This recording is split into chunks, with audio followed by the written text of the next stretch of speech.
Hello, ladies and gentlemen. Welcome to episode 23 of season 2 of the Off the Dome podcast. Today on the show, Mr. Anthony Sorelli, Raptors Community is what he's mostly known for on social media. How's it going today, man?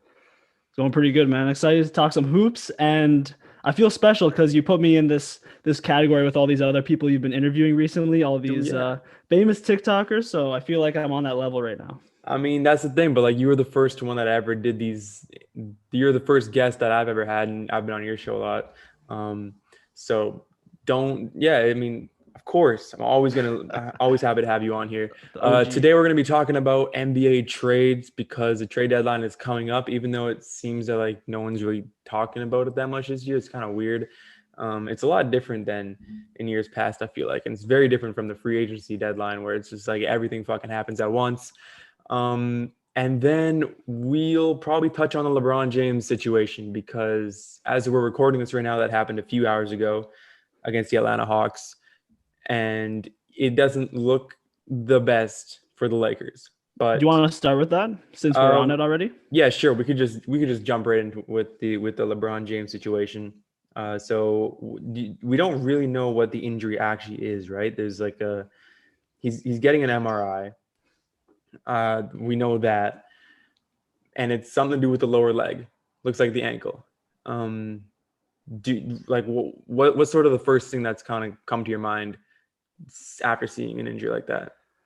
I'm going to preface this by saying I'm not a doctor, so I don't really know exactly what it is, but I've sprained my ankle a few times and it didn't look terrible because he was able to walk off. It looked like the kind of ankle injury you'd get in like a pickup game where you just step on someone's foot, you get injured, and it's a bummer. It sucks because it hurts his MVP chances, but at the end of the day, all they care about is winning that title. So for me, I'm not going to overreact to it just yet. If the MRI suggests it's worse, that could be a big issue because, as we know, Anthony Davis is already facing what looks to be a calf strain / Achilles issue.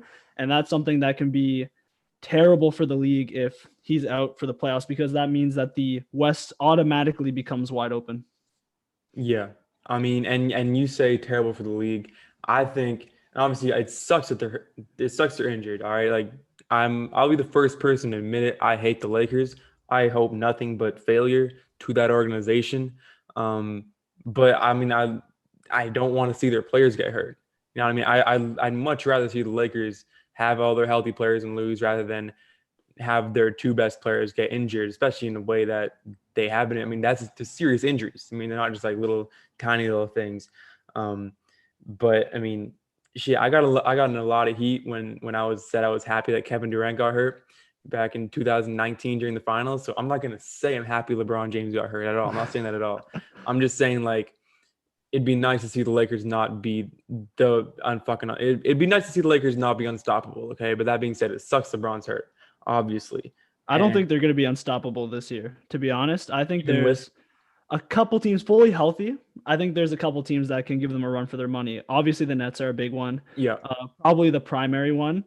And I think people are underrating how good Utah is. I recently turned on them because I was watching them yesterday against the Raptors, and I was just like, man, they have 7 really good guys, like actually 7 really good players who can average 20 a game. When you look at off their bench, they got Clarkson, they got Bogdanovich, and Joe Ingles too, on top of three All Stars. It's just, I think they can be a serious threat.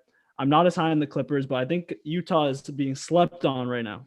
are you saying that you think the Clippers have a less chance of beating the Lakers than the Utah Jazz? I don't know if I want to say it, but I think that it depends on what they do at the trade deadline. That's what I think it depends on because I think the Clippers are maybe missing a role guy, especially a point guard.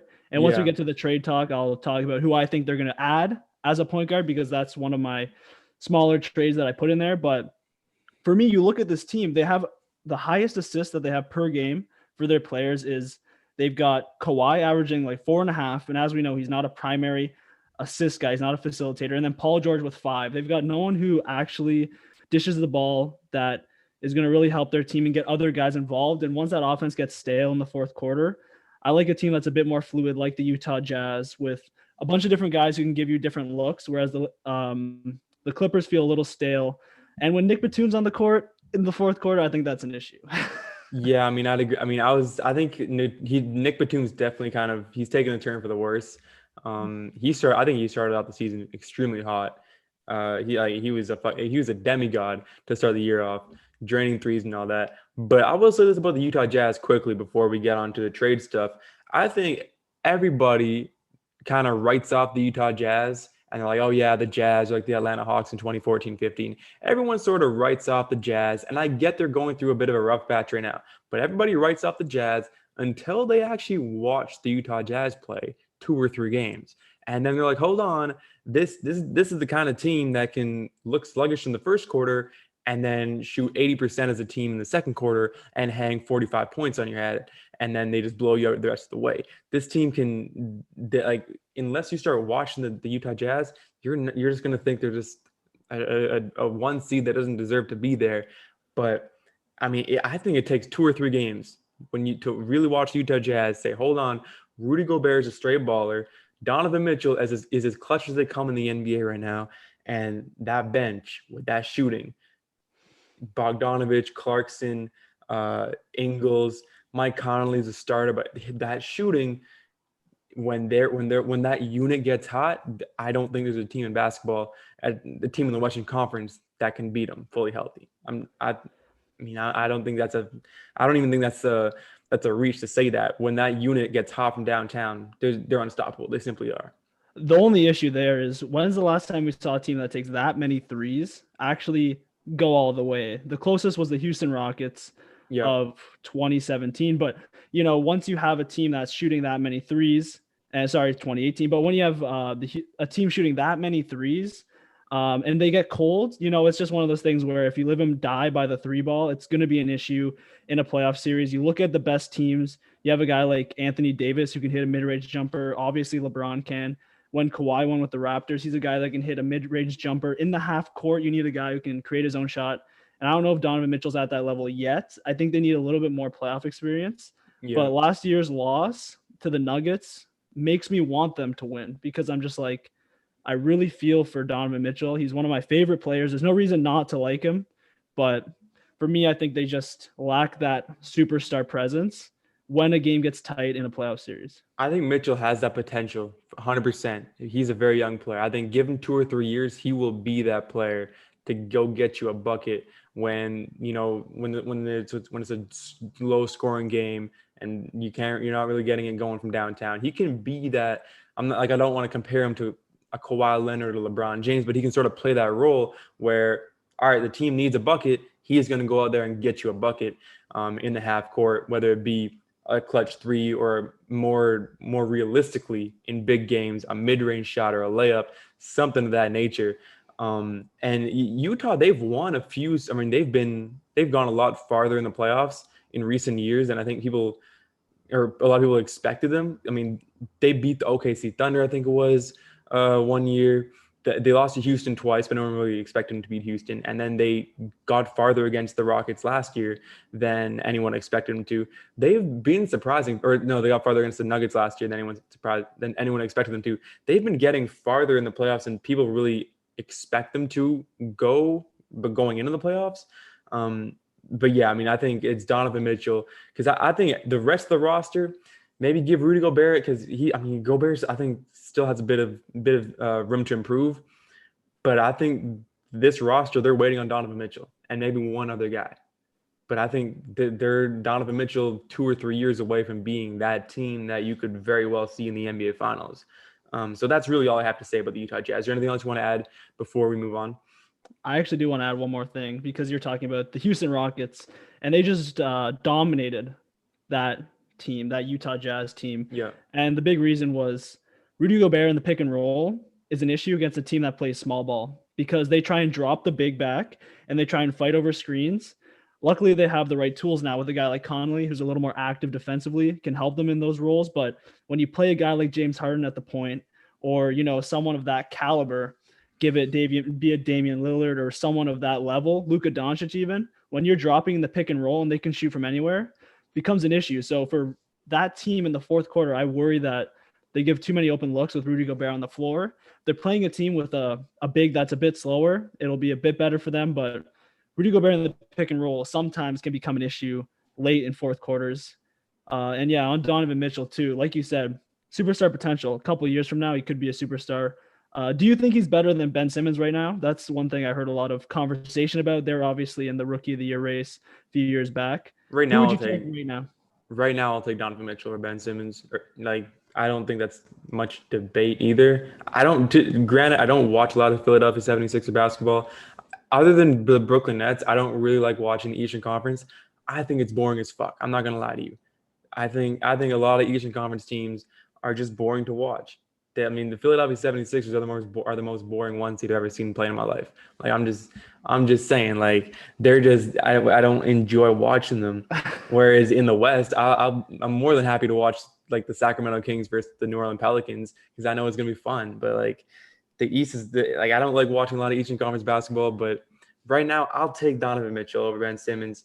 I think Mitchell's starting to get to that Jason Tatum level where he can, where I mean he can get his team pretty far in the playoffs. But yeah, that's the Utah Jazz. That's the LeBron James situation. Let's go on into the trades. Anthony, you've come up with five potential trades that do work according to ESPN Trade Machine. Is that right? Yeah. So all Of course, you of course. people out there, don't like these could work. Hypothetically, they could work. All right. Don't come at us about fucking salary caps and all that shit. We got that. I only have two trades because I was just trying to find the perfect trade for the Spurs. But holy shit, Demar Derozan and LaMarcus Aldridge are not easy people to trade. They just don't work. But yeah, let's start. What's your first trade, Anthony? All right, before I get to my first trade, I quickly just want to say the disrespect to the Eastern Conference. I don't accept that as a Raptors fan because listen here, you picked two really fun teams. The Kings are fun, the Pelicans are fun, but you didn't talk about the Hornets. That's a really fun team to watch. They got the best commentator in basketball. You heard It's it here, true. Eric Collins, best commentator in basketball. And they've also got the Knicks, and the Knicks are back better than ever. They're a fun team to watch, and obviously the Nets too. So the disrespect, I agree That's though three that teams. That's only I, three. Miami Heat, the Toronto Raptors when I'll healthy. I'll take There Miami you go. Heat, but no, Toronto's boring. Maybe it's because Toronto, like living in Canada, Toronto's like on TV every night, and so it's just like, all right, another Raptors game. But I think like the teams like 76ers, Celtics, Raptors, teams like that, it's just like, bleh, In the I'd playoffs, rather man, not. it'll be fun. Trust me. The Uh, playoffs are going to be sick this year. But Playoffs are hype. yeah, let's play. Let's go to my first trade though, and this one is to improve the Boston Celtics. As we know, they're basically a 500 team right now. They've got a lot of issues. One thing is rebounding. One thing is secondary playmaking. A similar issue to the LA Clippers and not having a true point guard. This isn't, I mean, I guess they got Kemba Walker, but he's obviously looking washed this season, unfortunately. But Yeah, this trade might get people a little mad, but I'm getting Kemba out of Boston. I think that he needs a refresh, and I think they need a big. So I'm doing this is going to be a big trade, but the Celtics get Nikola Vucevic and Terrence Ross. And in return, the Orlando Magic get Kemba, Pritchard, Grant Williams, and a shit ton of picks. I don't know how many picks they get, but I said two first, two swaps, and then maybe they could even get another pick that they have in there. But for me, the reason I made this trade is the Celtics get a big who can be a secondary playmaker. They get a scorer in Terrence Ross who can help in that backcourt next to a guy like Marcus Smart who gives you the defensive side of things.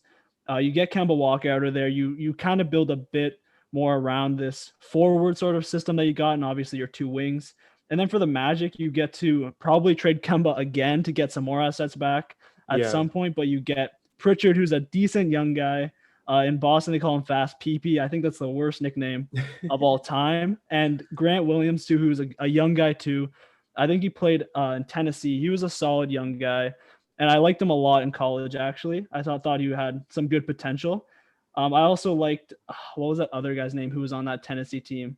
There was another guy. He's not even in the league anymore, but there was another guy, Admiral Schofield, who I yeah, like yeah, too, and he's out of the league too. So, whatever. We're not going to talk about that. But and then a few picks to kind of juice it up a little bit for the Magic because obviously Pritchard and Grant Williams isn't enough for Vucevic, a guy who's averaging 25, 12, and 4, an absolute monster this season. What do you think of this trade? I mean, I think I like how we're talking about college basketball here a little bit because anybody who's been watching March Madness or anyone who's been a fan of March Madness in the past, they know the name Grant Williams, they know the name Peyton Pritchard because they've had big moments in the big dance.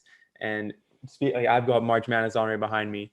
I wish the Alabama game was a bit closer because that was actually pretty hype. It looked like another 2 seed was going to go out.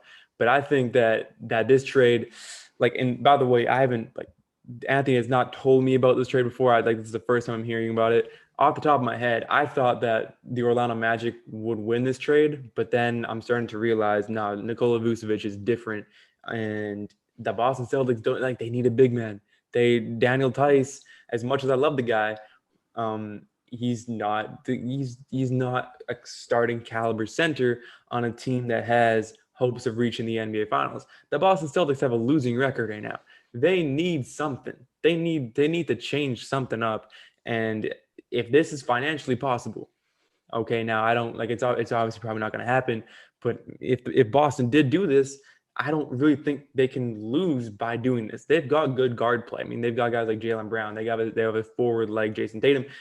They just don't have a center at all. And I think Nikola Vucevic isn't just any center. He's an all-star in the NBA. He's one of the best centers in the NBA. And honestly, I mean, I'd take it. I think because Orlando's not really going anywhere, and like you said, they can flip Kemba Walker for some good assets. If Orlando's looking to rebuild and they get 2 older players out of there, and Terrence Ross too, he's still got a little juice left in him.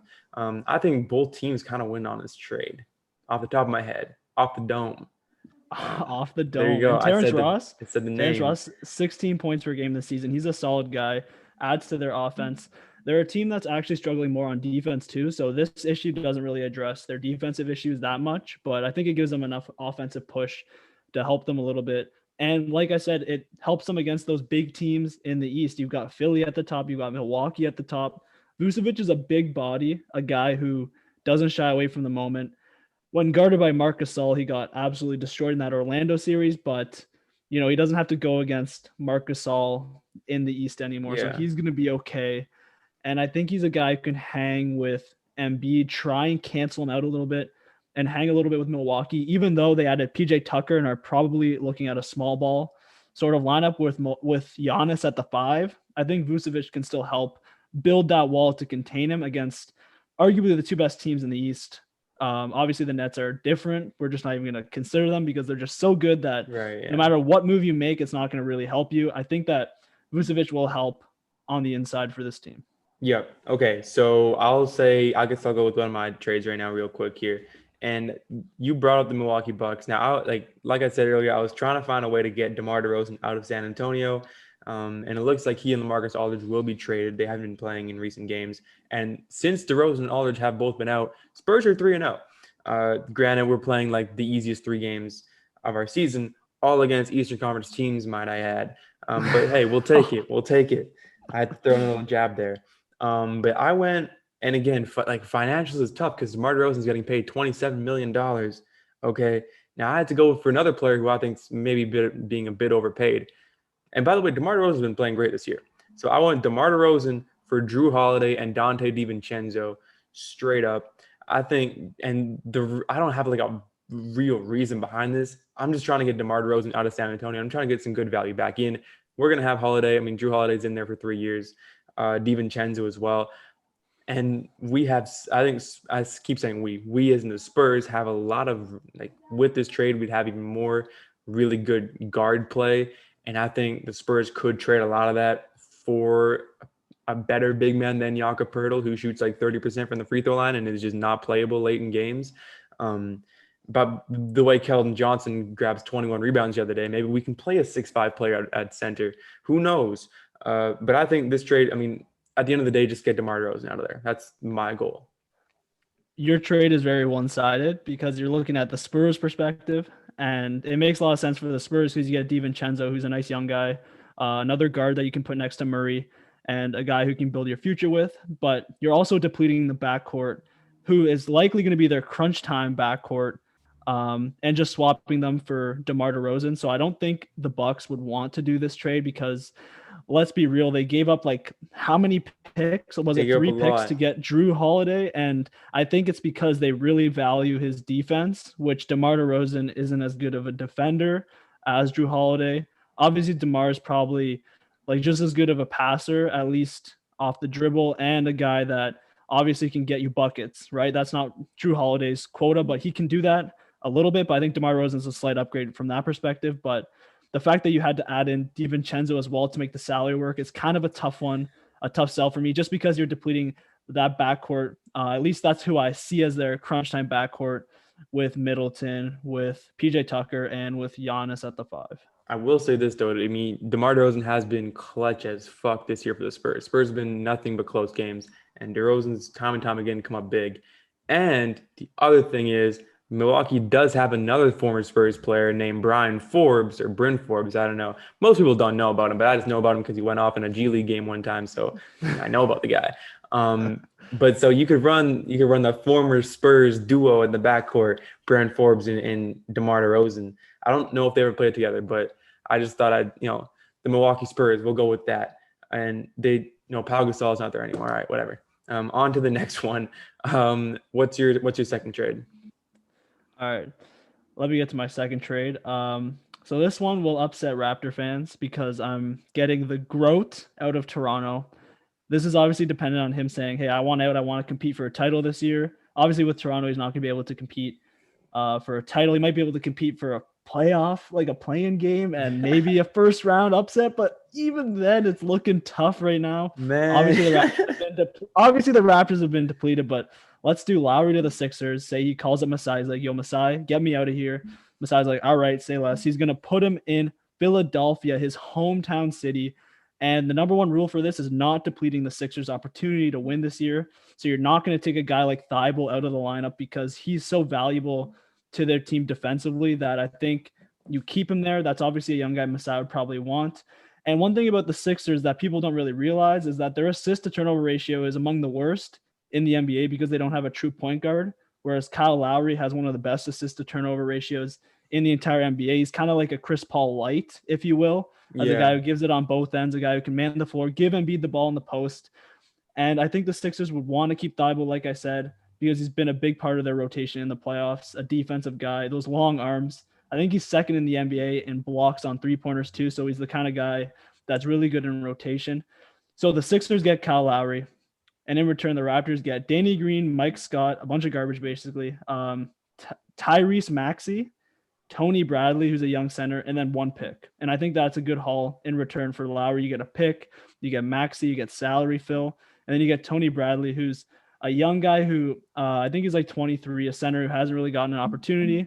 And the only guy you're taking out of the rotation for the Sixers is Danny Green. So if you're flipping Danny Green and Maxey and a pick for Lowry, I think Sixers fans would do this in a heartbeat from some of the Sixers fans I've talked to on Instagram. So what's your thoughts on this trade? I love how we're just like saying, all right, Philadelphia, they don't have a true point guard with fucking Ben Simmons on the roster. It's like Ben Simmons, man, like he's not the guy we all thought he was gonna be, bro. He's like a power forward. Let's just play him with a power forward. He's just like, like why have him as your point guard? But I'm just saying, like, you remember like a few years ago, people were, I mean, I was one of those people. I mean, I wasn't saying he was gonna be Magic Johnson, but people were out there comparing him. Yo, we got Magic Johnson coming up here, the next Magic. We and LeBron comparisons too. A lot of the time. I mean, fucking everybody, bro. Any like big guy who could run point was being compared to Ben Simmons. It's similar to like any tall, skinny guy who can also shoot being compared to Kevin Durant.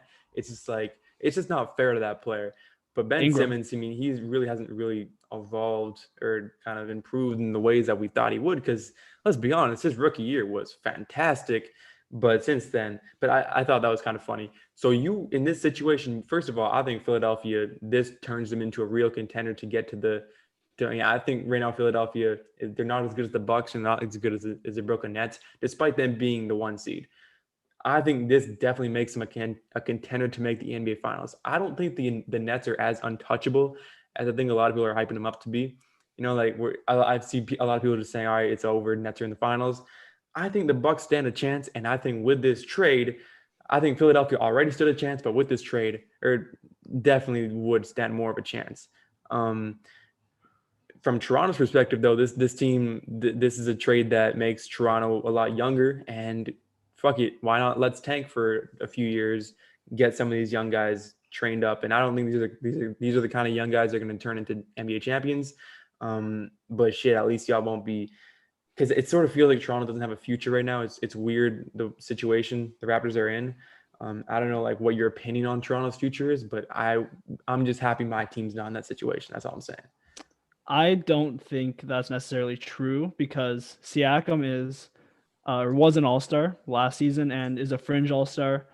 He just came back from COVID and has actually been solid, had a good game last night, missed the three to tie the game against the best team in the NBA in the Utah Jazz record-wise. Yeah. So I think that the Raptors actually do have a pretty good future because you got Fred VanVleet at the point.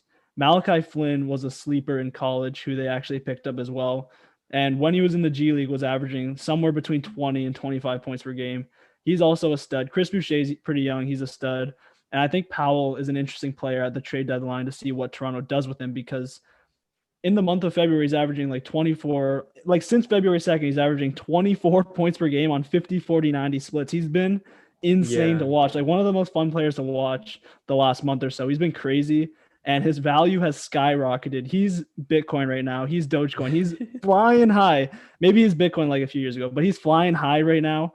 And the Raptors could get a serious return for him if they look to trade him at the deadline to a team that needs a wing guy who can just get buckets because he does nothing else. Just buckets, buckets, buckets. That's what he does. So Toronto has an interesting future. And I didn't even mention OG Anunoby either. Probably one of their youngest, most promising players.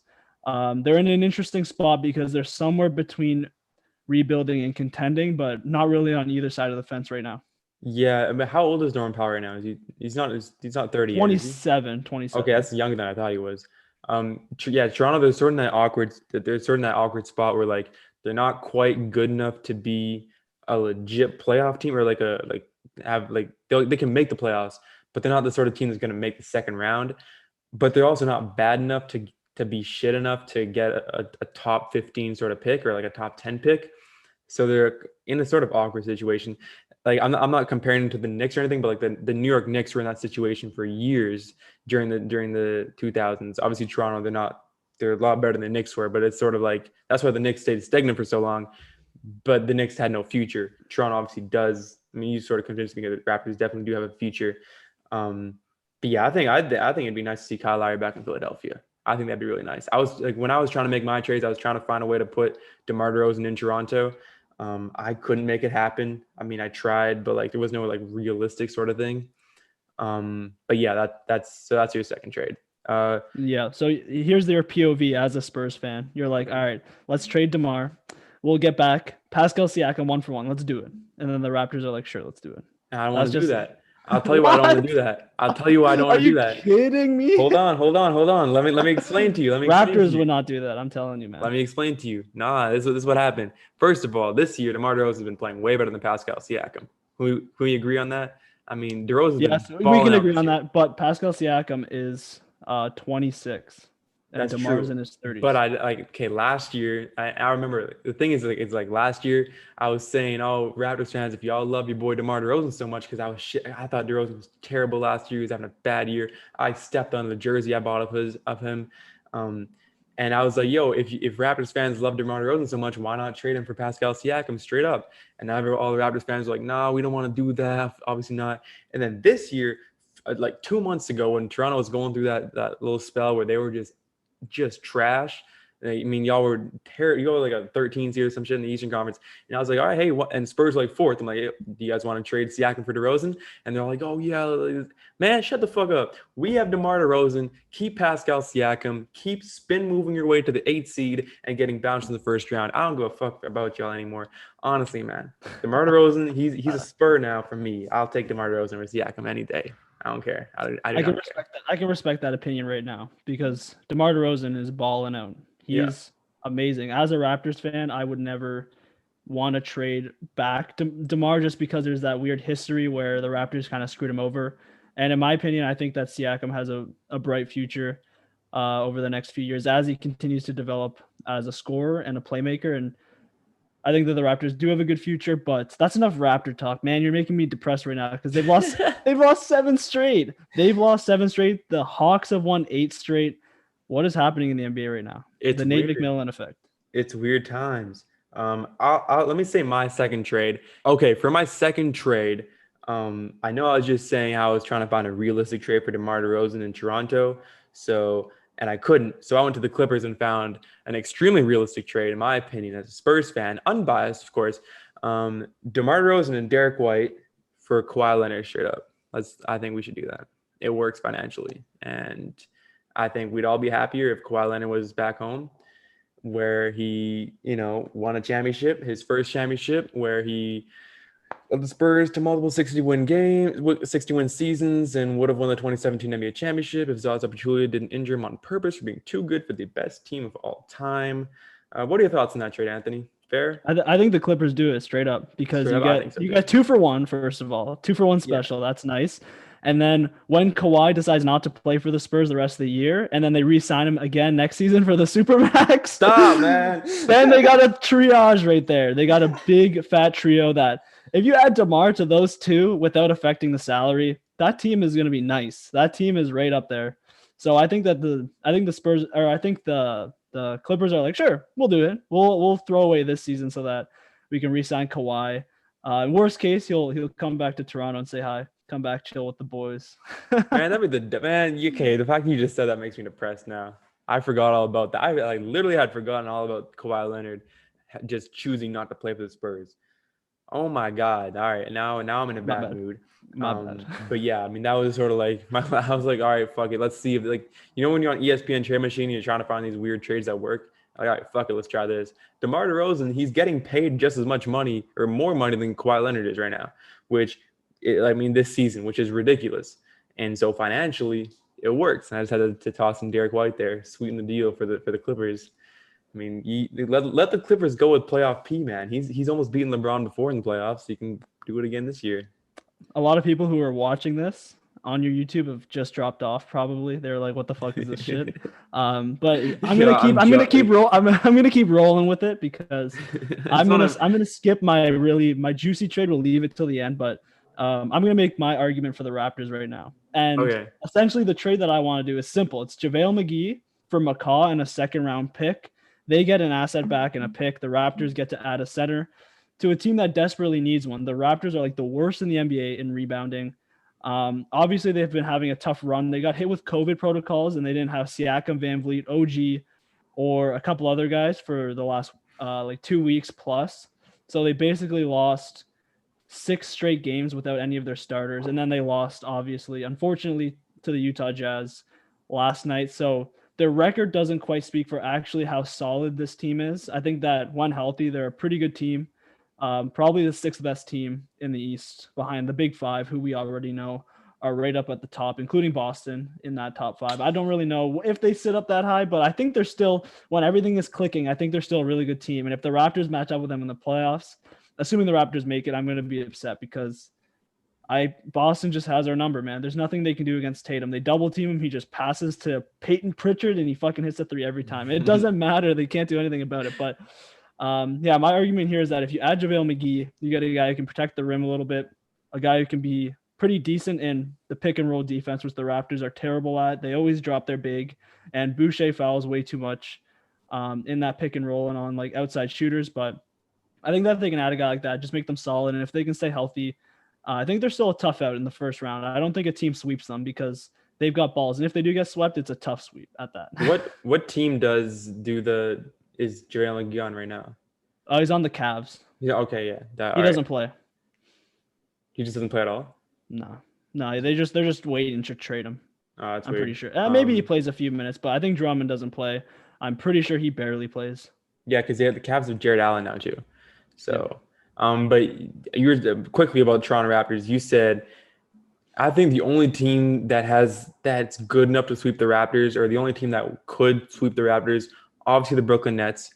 The Nets could literally sweep any team. I think in the Eastern Conference, like if they're on their game for 4 games, they could sweep the Bucks. Like let's be real 100%. here. Like the Bucks almost got swept by the Miami Heat last year.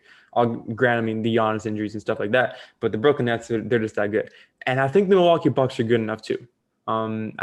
Just like the Brooklyn Nets, if they're on their game, Milwaukee, I think this Bucks team is better than the Bucks team that almost made the NBA Finals in 2019. Yeah. I think Giannis is a better player, and I think they're a better team, honestly.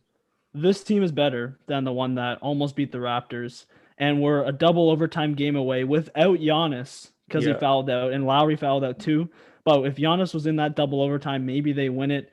Maybe they take down the Raptors in 5 games. But you know what? It's a totally different story. They couldn't get over the hump. The Raptors built the wall that other teams have been basically using as their blueprint to beat the Bucks the last few years, and specifically the Miami Heat dominated them in that series. And the way they lost is just it just sits a little bit bad in my mouth. It just leaves a bad taste. But adding Drew Holiday and PJ Tucker makes them a different team automatically because Yeah. their defense is better, especially on at the guard position and on that wing position. And I think they've got a guy who can help them close out games, which is their biggest issue. That, 30 seconds left, they're down one. Who takes the shot? Is it Middleton? Is it Drew Holiday? It's not Giannis, unfortunately. Maybe you put him somewhere deep in the post and give it to him. But if they foul him, do you trust him to make two clutch free throws? Like, I don't. Hell no. Hell no. Yeah, I mean, and you, Drew Holiday, PJ, I think PJ Tucker was a clutch pickup. That was huge because he's a guy who's gone far in playoff series before, and like I mean, he's just one of those players who he's not in the league because of his ability. Like he's not in his league because of his skill. He's in the league because of like his obviously defense, but just like he has that sort of impact on games where he just does the shit that no one else wants to do.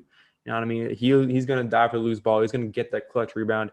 He'll have a game. He'll put up like 3 points, grab 2 rebounds, have 2 steals and 5 assists, and be an extremely valuable player for a team. He doesn't need big stats to have a big impact. And I don't think Milwaukee had a lot of those players. And every single championship team has one of those players. I mean, that I can think of. Obviously, like Marc Gasol was one of those guys in Toronto. I feel like the Lakers had a ton of those guys last year. Where just like they just do their job. And yeah, like we've seen it all throughout history, where you need at least one of those players. The more you have, the better. Where they just come in there, they let the superstars do their thing. Tucker's been playing with Harden his entire life. He knows what it's like. Just let Giannis do his thing. Let him get his 30-point triple double. But PJ Tucker is always going to be that reliable guy who can do the clutch shit for you in crunch time. The beauty is you don't need him to have the ball in his hands. He can be in the Yeah. corner shooting threes, and he adds that defense. He makes them more versatile. And like you said, he didn't come into the league. He got drafted, I think, by Toronto a long time ago, played overseas for a long time, then came back, and he really did his reps overseas and added that defensive intensity, that intangible stuff too, that he adds to the team where, when you look across the court and you see him, you're like, this is going to be a long night for me because I've got PJ Tucker on my ass all night. He's the perfect fit. And the versatility thing is big because now you don't need Brook Lopez at the end of games. You can put Giannis at the 5 more comfortably, knowing that PJ Tucker can get you 5 rebounds in 2 minutes if you need him to, because that's just the kind of guy he is. Yeah. Yeah, I think Milwaukee's in a good situation right now. So let's go with your third trade real quick here. I've actually done 3 now with the small Raptors one. I've got another small one before we get to the biggest one, but this one is essentially my thought process that the Clippers need a true point guard. And I Okay. was talking to you about this early in the podcast that Paul George averages 5.3 assists per game. Kawhi averages 4.9. And then the rest is a significant drop off. They don't have a guy who can really distribute the ball like LeBron does, like Kyle Lowry did for the Raptors of old, like all these teams had with Steph Curry and before that even. So they need a true point guard. And the guy that came to my mind was Rajon Rondo. And he's been terrible this season, but he doesn't have a significant contract. It's only $8 million. And he plays about 15 minutes per game right now and doesn't give a shit about Atlanta. He doesn't really do anything. He was there kind of in a mentor role for a guy like Trae Young to maybe add defense to his game to help him see the floor, kind of like he does, because he's the perfect point guard in that sense of the way he passes and the way he play makes. So for me, I just said, get the Clippers, Rondo, and then in return, the Hawks get 1-for-1 Luke Kennard because the contracts work. He's averaging more points than Rondo is. He's a guy that is younger at only 24 years old, a guy you can put on the wing and kind of add to that young core that you have. And I haven't given up on Kennard yet. I know a lot of people probably have, but he's young. He's still got potential. Yeah, I'm honestly a big Luke Kennard fan. And I was mentioning earlier how you recognize a lot of those names from college basketball from March Madness. Luke Kennard's one of those guys. If you watch any March Madness back in the day, you remember him and Grayson Allen on Duke tearing that shit up. But I think on face value, Rondo for Kennard. It seems like the Clippers are getting a steal here because they're getting Rajon Rondo, the all-time great point guard. But right now, I mean, shit, Luke Kennard, he's not. I mean, he's a pretty good baller. He can hoop. And Rondo, like you said earlier, I mean, he hasn't been doing very much this season. But very interesting. Rondo is one of those guys, and this problem could have completely been solved if in free agency last year the Clippers had just signed Rajon Rondo. I mean, they had the chance, Exactly. they had the opportunity, and they fucked it, and they didn't do it, which is unfortunate. I mean, I thought because the Lakers took Montrezl Harrell, Clippers could have taken Rajon Rondo, and now I think that would have been better for both teams right there, but it didn't happen, and now the Clippers are in a situation where they don't have a point guard, and I saw I saw Lonzo Ball's name being rumored linked with the Clippers, and he's not like I'd rather have Rondo on my team than Lonzo Ball. Especially if I'm trying to win a championship because Ball hasn't, he hasn't been to the playoffs. But I mean, shit, that's not a bad trade. I'd take it if I was the Clippers, straight up. Yeah. What's your next trade? Before I get to that, I think, like you said, Lonzo is the kind of guy that's going to require more to get back to because he's young, he's got potential.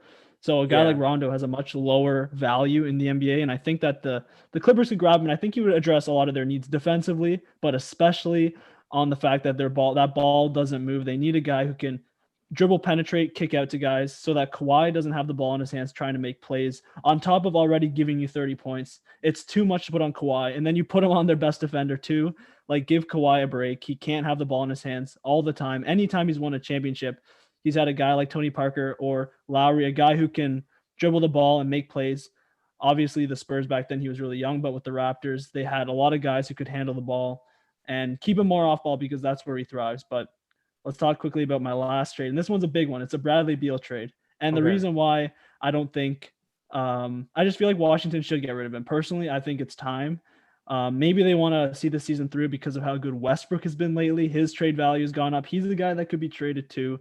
His contract's obviously ridiculous, $40 million. So I could not Yeah, find a way to trade him. But for me, I think if the Warriors could get Bradley Beal, they could have a reliable second scorer to take the pressure off Steph Curry. You've got the assets to make that move, right? You may as well just go big for the future and put it all together for right now with Curry, Klay Thompson next season. And I think you can play Klay Thompson at the 3 too. I don't think this is a 1-year move. I think that Klay's 6'7", big enough to play at the 3 with that backcourt of Curry and Beal. Obviously, their defense won't be great because you got 2 6'3" guys back there, but who gives a shit? They'll have enough offense.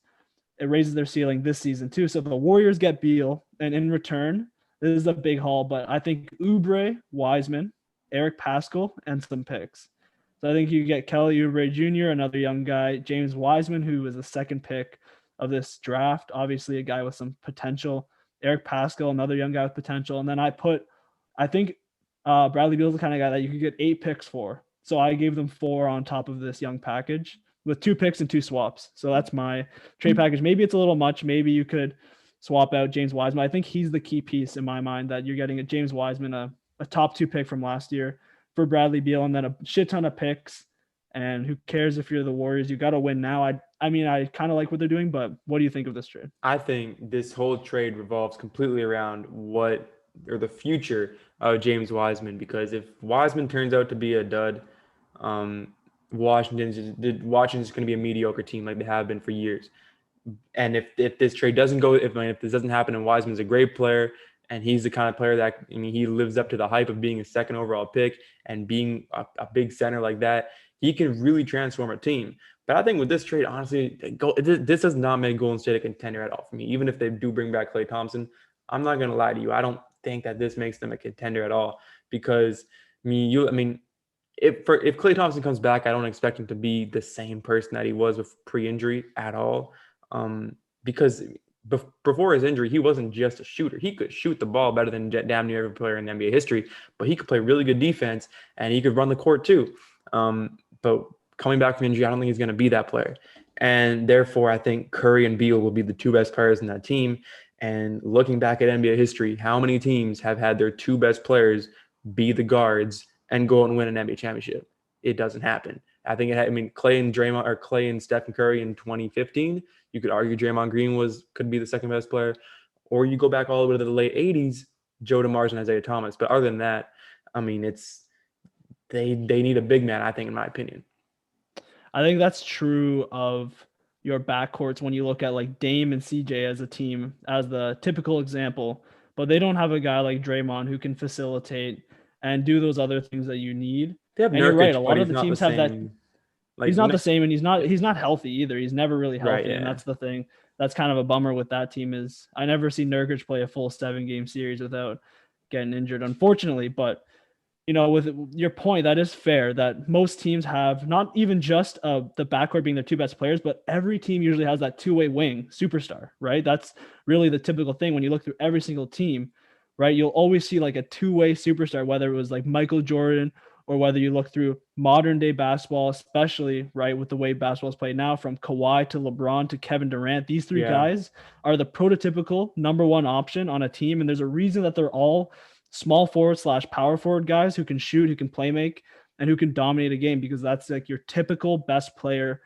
Like your ideal basketball player is like a guy who's 6'8" and can shoot from anywhere and can bully players too. And that's kind of what all three of them can do, just in kind of different ways, obviously. But yeah, you're right that, maybe you're right. Maybe it doesn't make them a contender, but at least you're salvaging some of Curry's best years, because at the very least, Steph Curry is a top 5 player in the NBA, right? I don't think there's any argument that he's Yeah. outside of that top 5. 100%. And I think he can lead a team to the promised land. We haven't seen him do it before, but I mean, I guess 2015, but that was a kind of a weird anomaly season with everything. But if they had won in 2016, which they were, a Draymond suspension away from, maybe a shot or two away from, Steph Curry would have proven that it doesn't matter who you have on a team. At the end of the day, if you've got a superstar like Steph Curry, you can win a title. It does not matter if your best two players are guards. It doesn't matter who it is. All that matters is that you have that superstar and that you have a good system in place.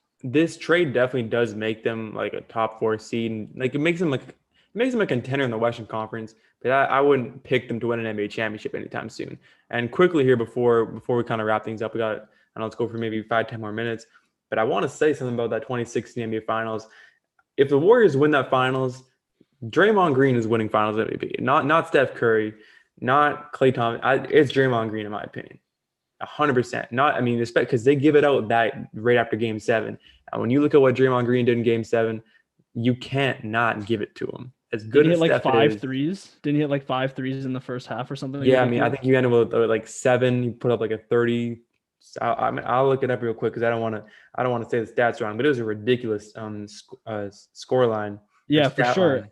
And the one thing with that is it doesn't matter who wins finals MVP. At the end of the day, they know their best player is Steph Curry, right? Like at the end of the day, without him and the gravity that he pulls, like Oh Draymond wouldn't yeah, have those opportunities. We've seen him average a triple single when Steph Curry's right. injured. Like that's the kind of player Draymond is without those superstars. With them, obviously they raise each other up together, but for me and in my opinion, I think that Steph Curry gets I kind of contradict myself, but at the same time, I think that he's one of the great players in the NBA, and it's just been a privilege to watch him play because of the gravity, the way he's changed the game. And the 2016 finals, still to this day, is probably the best finals I've ever seen, just because of how awesome that series was and how fun it was seeing LeBron go up against that big three and Kyrie hit that shot.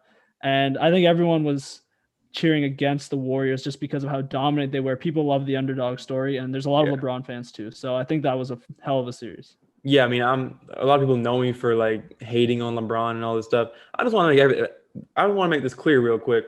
When LeBron was in Cleveland, there wasn't a soul who didn't want to see him win. The only people who didn't want to see him win were like clear fucking haters who just hated the guy for no reason, or Golden State Warrior fans who weren't even Warrior fans. They were just bandwagon fans from like the Lakers or some shit.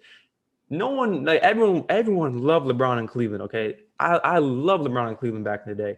But quickly, Draymond Green in that Game 7, 32 points, 15 boards, 2 steals, 9 assists, 6 of 8 from downtown, 11 of 15 from the field. Played 46 minutes. Draymond Green is one of these. I think he's the best ceiling raiser in the NBA.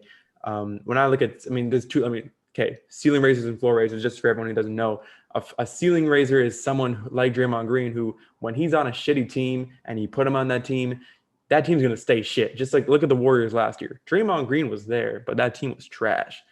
A floor raiser is someone like LeBron, someone like a Giannis Antetokounmpo, one of these superstars who you put them on a shit team, they can elevate that team to being really good or just a playoff team for sure.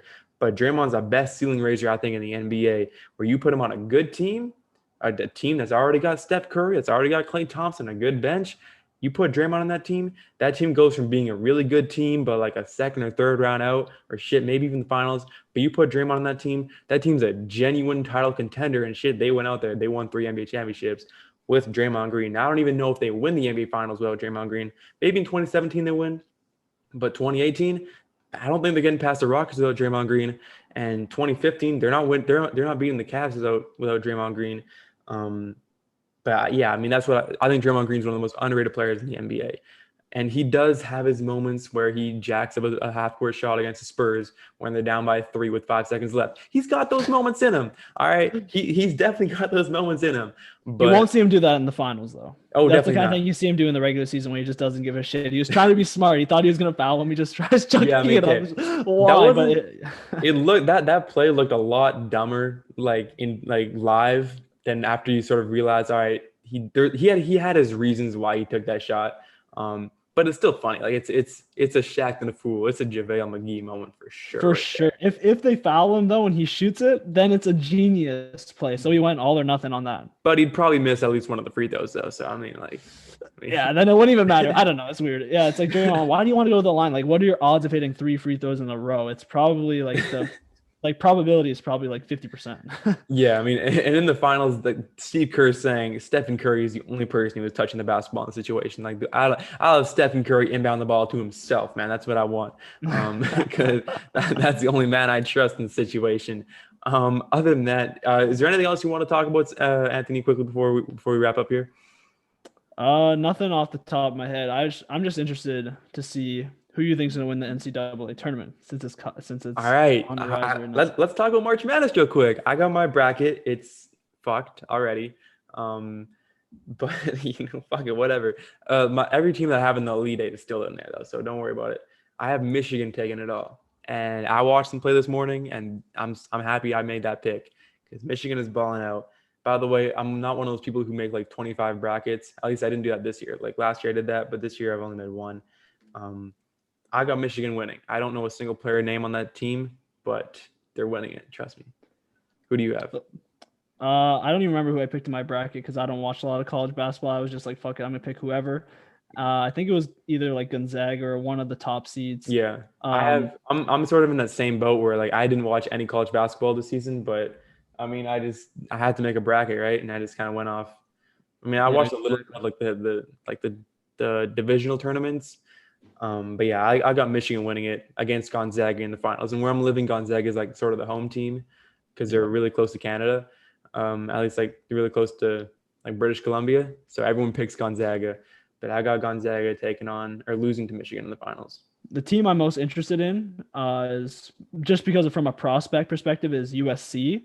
Just because I love Evan Mobley a lot. And I think he's one of the more intriguing draft players this year. I think he's the kind of guy that you could see slide up to, a top. Definitely, I think you could see him in the top 3, top 5. He's just so interesting to me as like a 7-footer with everything he does. And as a Raptors fan, we love centers because we don't have any. Right. So yeah.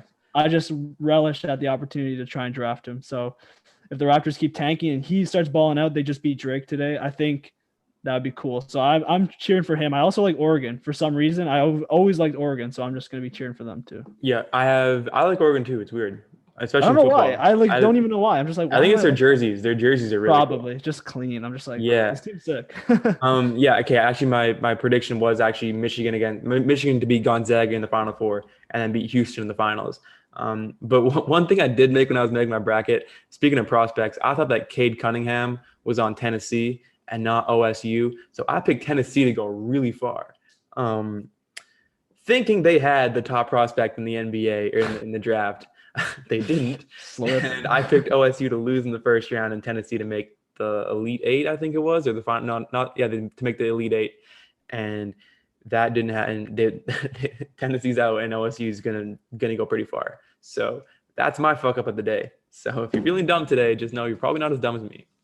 You know what? The bracket, it doesn't matter because the bracket's just impossible to predict. Any team can beat any team. We saw, was it Yeah. Ohio lost or something, or I'd someone like got up who's like a top two seed already? It's like, come on, this is like, how are you supposed to predict that? You can't. my goal going into it is have at least two of the final four and at least one of the teams in the finals in there.